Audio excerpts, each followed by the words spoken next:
ರಾಜ್ಯವನ್ನೇ ಬೆಚ್ಚಿ ಬೀಳಿಸಿದ್ದ gold smuggling case. ನಟಿ ರನ್ಯಾ ರಾವ್ ವಿರುದ್ಧ ಅಸಭ್ಯ ಪದ ಬಳಕೆ ಆರೋಪ. ನಟಿಯ ಆಪ್ತೆಯಿಂದ ದೂರು ದಾಖಲು. ಬಿಜೆಪಿ ಶಾಸಕ ಯತ್ನಾಳ್ ವಿರುದ್ಧ ಎಫ್ಐಆರ್.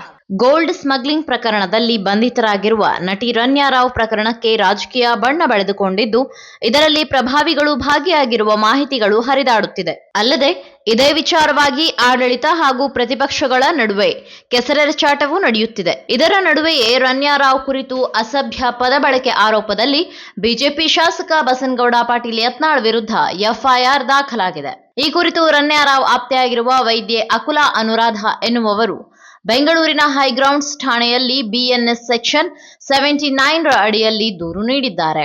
ಅಲ್ಲದೆ ಮಾರ್ಚ್ 17ರಂದು ವಿಜಯಪುರದಲ್ಲಿ ಸುದ್ದಿಗೋಷ್ಠಿಯಲ್ಲಿ ಮಾತನಾಡಿದ್ದ ಯತ್ನಾಳ್, ರನ್ಯಾ ರಾವ್ ಯಾರ ಜೊತೆ ಸಂಬಂಧ ಹೊಂದಿದ್ದಾರೆ, ಎಲ್ಲಿಂದ ಚಿನ್ನ ತಂದಿದ್ದಾರೆ ಎಂಬ ಮಾಹಿತಿ ಪಡೆದಿದ್ದೇನೆ. ಅವರು ಎಲ್ಲೆಲ್ಲಿ ಚಿನ್ನ ಇರಿಸಿಕೊಂಡು ಬಂದಿದ್ದಾರೆ ಎನ್ನುವ ಮೂಲಕ ಅಶ್ಲೀಲ ಪದ ಬಳಸಿದ್ದಾರೆ. ಇದು ರನ್ಯಾ ರಾವ್ ಗೌರವಕ್ಕೆ ಧಕ್ಕೆ ತಂದಿದೆ. ಕನ್ನಡ, ತಮಿಳು, ತೆಲುಗು ಭಾಷೆಯ ಚಿತ್ರಗಳಲ್ಲಿ ನಟಿಸಿರುವ ನಟಿಯ ಗೌರವ ಮತ್ತು ಚಾರಿತ್ರ್ಯಕ್ಕೆ ಹಾನಿಯಾಗುವ ರೀತಿಯಲ್ಲಿ ಹೇಳಿಕೆ ನೀಡಿರುವ ಯತ್ನಾಳ್ ವಿರುದ್ಧ ಕಾನೂನು ಕ್ರಮ ಕೈಗೊಳ್ಳಬೇಕು ಎಂದು ಅಕುಲಾ ಅನುರಾಧ ತಮ್ಮ ದೂರಿನಲ್ಲಿ ಆಗ್ರಹಿಸಿದ್ದಾರೆ. ದುಬೈನಿಂದ 12.56 ಕೋಟಿ ರೂಪಾಯಿ ಮೌಲ್ಯದ 14 ಕೆಜಿ ಚಿನ್ನ ಕಳ್ಳ ಸಾಗಣೆ ಮಾಡಲು ಯತ್ನಿಸಿದ ಆರೋಪದ ಮೇಲೆ ರನ್ಯಾ ರಾವ್ ಅವರನ್ನು ಮಾರ್ಚ್ 3, 2025ರಂದು ಕೆಂಪೇಗೌಡ ಅಂತಾರಾಷ್ಟ್ರೀಯ ವಿಮಾನ ನಿಲ್ದಾಣದಲ್ಲಿ ಬಂಧಿಸಲಾಗಿತ್ತು.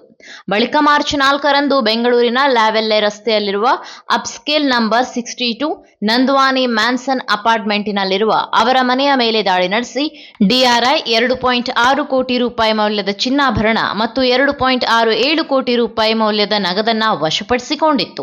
ಪ್ರಕರಣದಲ್ಲಿ ಒಟ್ಟು ವಶಪಡಿಸಿಕೊಳ್ಳಲಾದ ಮೊತ್ತ 17.29 ಕೋಟಿ ರೂಪಾಯಿಗಳಾಗಿದ್ದು, ಇದರಲ್ಲಿ 4.73 ಕೋಟಿ ರೂಪಾಯಿಗಳ ಆಸ್ತಿ ಸೇರಿದೆ. ಈ ಪ್ರಕರಣದಲ್ಲಿ ಬೆಂಗಳೂರು ಕೇಂದ್ರ ಕಾರಾಗೃಹದಲ್ಲಿ ನ್ಯಾಯಾಂಗ ಬಂಧನದಲ್ಲಿರುವ ರನ್ಯಾ ಬೆಂಗಳೂರಿನ ಡಿಆರ್ಐನ ಹೆಚ್ಚುವರಿ ಮಹಾನಿರ್ದೇಶಕರಿಗೆ ಬರೆದ ಪತ್ರದಲ್ಲಿ ತಾನು ನಿರಪರಾಧಿ ಎಂದು ಹೇಳಿಕೊಂಡಿದ್ದು, ಚಿನ್ನದ ಕಳ್ಳ ಸಾಗಣೆ ಪ್ರಕರಣದಲ್ಲಿ ತನ್ನನ್ನು ವಿನಾಕಾರಣ ಬಂಧಿಸಲಾಗಿದೆ ಎಂದಿದ್ದಾರೆ.